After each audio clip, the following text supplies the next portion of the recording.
What's going on, guys? Welcome back to another video. If you're new here, my name is Lucas.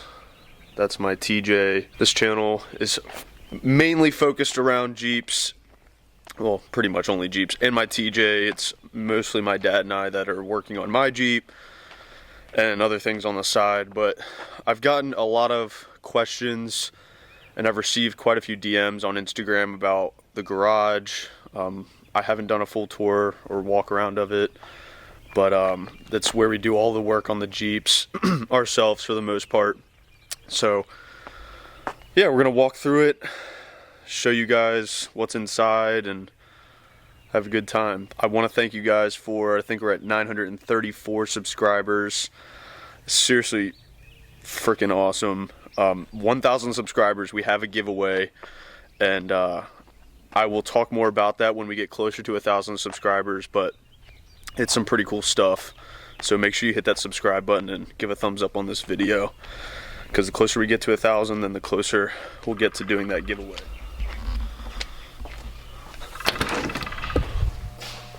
All right, so this is my dad. Hey guys. So this is, I still live at home, so this is not my garage. I wish it was, but it's our garage. Yeah, so it's my parents' garage. I'm just working it, but yeah. So my dad's gonna kind of do the walkthrough and explain, because this is kind of like his dream garage, and he'll say it's too small, but oh, it is all good. Yeah. So hey guys, so many of you have already seen pretty much the garage through all the videos that Lucas has done through his off-road channel. But we wanted to kind of give it a little bit more in-depth, just some of the basics of the garage and how we have it set up. So we're just going to start over in this one bay. So it's a 5-bay, 60 by 32, somewhere right around there. And when I built the garage back when we built the house, this was going to be that garage that I wanted to have and be my ultimate garage. But if you ask me, I'm going to tell you that it's definitely too small. We've outgrown it. I could double this space and still not have enough room. So in this one bay, this is where the lift is, and this is where we do a lot of our repairs and work and modifications and stuff. And I tend to keep this particular car here. You probably saw this in the background in some of the videos.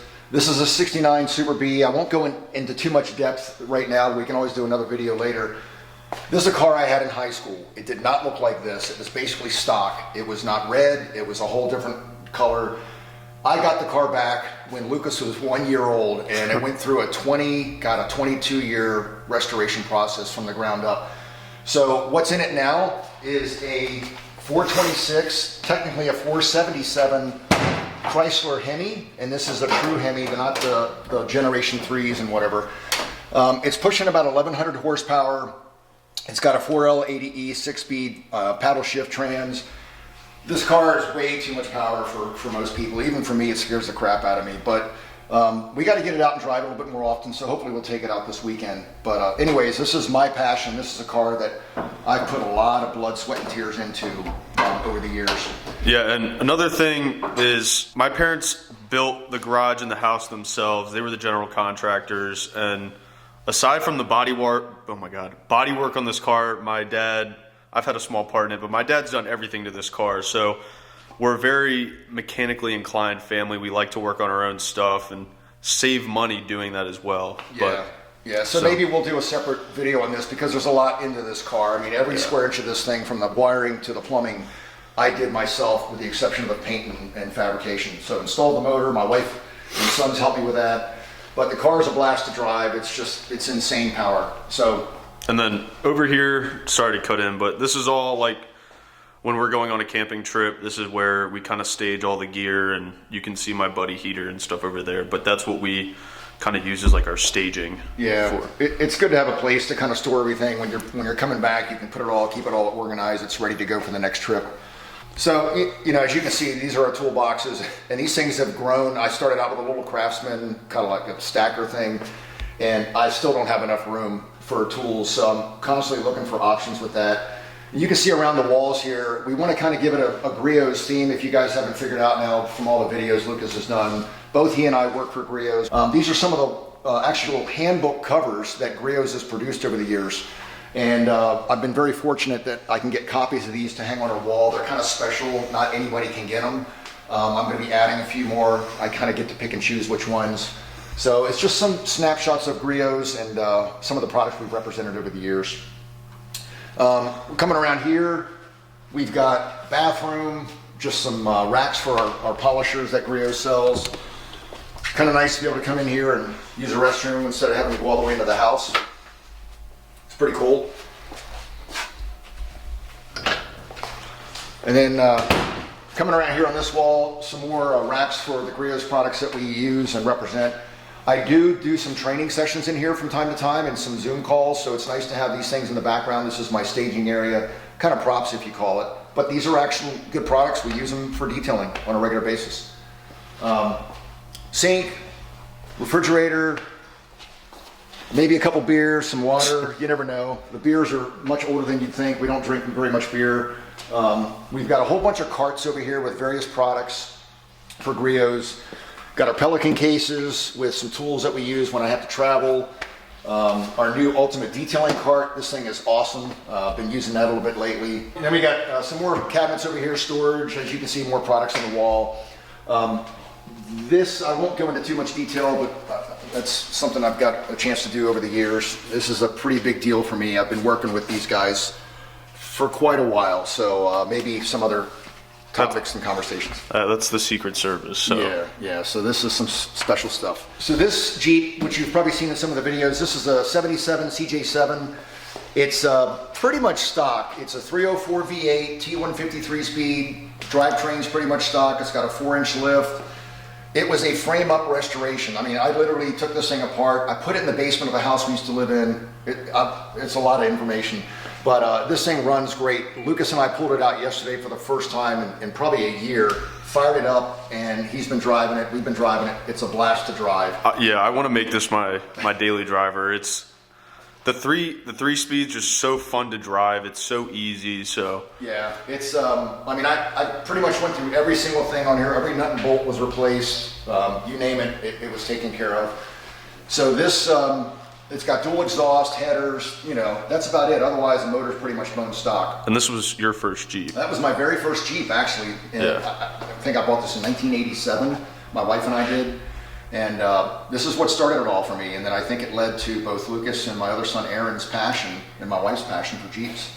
So it went from this over to the 77 CJ5. My wife and I, we bought this for her about 2 years after we got the red CJ7. And both of these, believe it or not, were a forest green originally. This one went through a complete restoration as well over a period of time, mainly body first, and then we pulled the frame off, the body off eventually, and did the frame all over again. So this has been pretty much rebuilt from the ground up. It's also a stock 304, headers, dual exhaust with a T153 speed. 37-inch tires on this. 37 by 14 and a half. Yeah, this thing is and it's kind of sad because these Toyotas are brand new and have maybe been driven on like 3 times. I think these tires probably have maybe 100, 150 miles on them at the most. Probably not even that. But yeah, these tires are massive. It's a blast to drive. I have a soft top for this with doors. For the red CJ, I've got a hard top and a soft top as well. The hard top is right there. Yeah, and we pretty much don't even drive these in bad weather. They're just more garage queens and fair weather. Car shows, like caffeine and or fair weather Jeeps. You know? Cars and coffee type thing. So, and then we'll talk about the 79 Cherokee Chief S that's sitting over here. You've probably seen that in a couple of videos. This is something we've got some really cool things planned for, and don't know what yet. We've got a lot of options, but yeah, I've posted a little bit on my Instagram about this. Yeah, this thing, because it's a 2-door, I'm thinking they're kind of rare. I haven't done a ton of research on them, but I definitely had to snatch it up, being that it was a 2-door. And you got to feel the price on it. Yeah, you guys won't believe what we paid for this. So I'm almost afraid to disclose it because if we ever going to sell it, everyone's going to go, "Oh, dude, you're making big bank on what you're selling it for." So then, you know, we've got a few things that we tend to move around. So luckily, we've got a pallet jack. This is actually the axles out of Luke's TJ before we did the JK axle swap in it. So these are 456 gears just sitting right here. We're not sure what we're going to do. They might go in a YJ that we've got sitting outside for trails. Got the LJ hardtop sitting there. That's off of my other son's Jeep. He's got a soft top on. safe in the corner if you guys know anybody that wants it. Yeah, if you guys, anybody that wants a gun safe, It's empty, just so you know. Don't try to break in and steal the guns. All right. there's no guns. But All right. Engine lift. This thing I've had since my father had this. My brother had it. This thing's been in the family for years, and I'm going to pass it down to my kids as well. we should restore it. Yeah, absolutely. I mean, paint it red, of course, Rio's colors. Yeah. You know. You want to talk about this? Yeah, I posted a little bit on my Instagram about this, but this is my new engine, or my new to me engine. I picked it up from a guy like an hour away from us who actually sells literally anything and everything you need for a TJ. But it's only got 100K miles on it, so for a 4.0, that's actually pretty low. And yeah, the knock in my Jeep is gotten to a point where it literally sounds like someone's knocking on my firewall. So we're gonna do like a little restoration and rebuild on this. We got a bunch of new parts for it, swap over some of the new stuff that's already on my Jeep, clean it up, paint it, make it look brand new, and then we're gonna swap that into my Jeep. So yeah, and that's kind of a short-term fix, yeah, just to get you back on the trails and driving. Yeah, we got this for a really good price. So until I eventually stroker or LS or something along those lines, this is kind of in the meantime for it. So yeah, we'll go through, like you said, do a whole gasket rebuild kit on that thing, seal it up, get it all nice and clean, ready to go. yeah. One thing that's really cool about this is it's been sitting for like 20 some years, I think, maybe even more. No, I think it's been longer than that. Yeah. And the electric window that is right here still worked. We hooked the battery up. We got it running in the same day. Pretty badass that the window still worked here. So. Yeah. We've got to get it running so it's driving under its own power. That way we're not pushing all over the place. And then down here between the Jeep and this other car, we've got some dirt bikes that we've had for years. Just took those out. Yesterday was like the day to dust everything off. We rode a couple of bikes just to get them kind of running again. So two 225s, a YZ250. Yeah, yesterday was like the first really nice day. It was in the 70s here. So we just wanted to kind of open the garage doors and get some stuff cleaned up, and also clean it for this video because it's not always this clean. Yeah, trust me. And you guys may think this is neat, but to me, my OCD is kicking in. It's pretty bad. So this is kind of the bay that this is the last of the 5 bays where we tend to store some things. We've got a little bit of everything from, a bench or a stand grinder that can also be used for polisher. This is a drill press that I actually had when I was a kid. My dad had this in our basement growing up. I was fortunate enough to be able to get it, through my brothers. I kind of restored it, sanded it, painted it, put it all back to as close to original as possible, and we use this thing on a regular basis. It's really nice to have that. It really comes in handy when you're doing some thick metal stuff. Welder, that is what we've been using for years, and I've got a lead through a good buddy of mine who's got a beautiful set of a Miller welder and a plasma cutter. So I'm hoping to go down to Tennessee to pick those up from him. Parts washer, sandblast cabinet. I can't tell you, the parts washers come in handy to be able to clean stuff up instead of spraying stuff, out on the ground with some carburetor cleaner. Yeah, we're going to be using the parts washer and the sandblast cabinet for my engine. Cleaning all the brackets for Luke's new to him engine per se. Get it all cleaned up. Shop press, that thing's come in handy when you're doing bearings and trying to press out sleeves and things like that. And then kind of a collection of pressure washers. These things just are mobile, so we move them around as we need to. Then this car, this is another Super B. It's a numbers matching 69 Super B. Believe it or not, this particular yellow, it's a factory color, was the same color the other red one was when that was brand new. And this, everything's here. It's all there, original. I have all the parts. The interior is all upstairs, and it's in mint condition. So this is going to go through a full restoration, but it's going to go back to stock. I'm not doing anything fancy to it, so it's going to be really sweet. Nice turnkey cruiser for shows and stuff.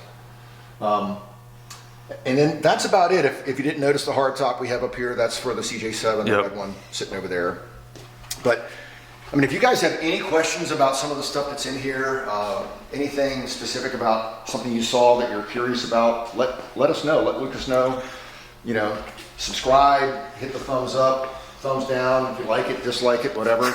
If you don't like the video, give it a thumbs down. It's all good, but Thanks for touring our garage, and this is our garage, it's not just mine. It's all good, but yeah, we have airline hookups here, right there. Yeah, we gotta talk. Airline there, electrical coming down, so, and then. So in this room, actually, I forgot to mention, we've got a 80-gallon Ingersoll Rand 2-stage compressor.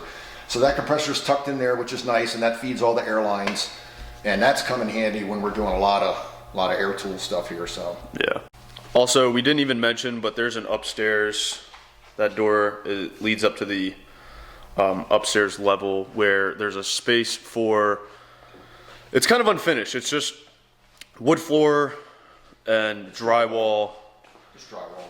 Yeah, I'm talking about the floors are still wood. Yeah. It's unfinished, but there's drywall, insulation, all that good stuff. And it was supposed to be meant for like a man cave type thing.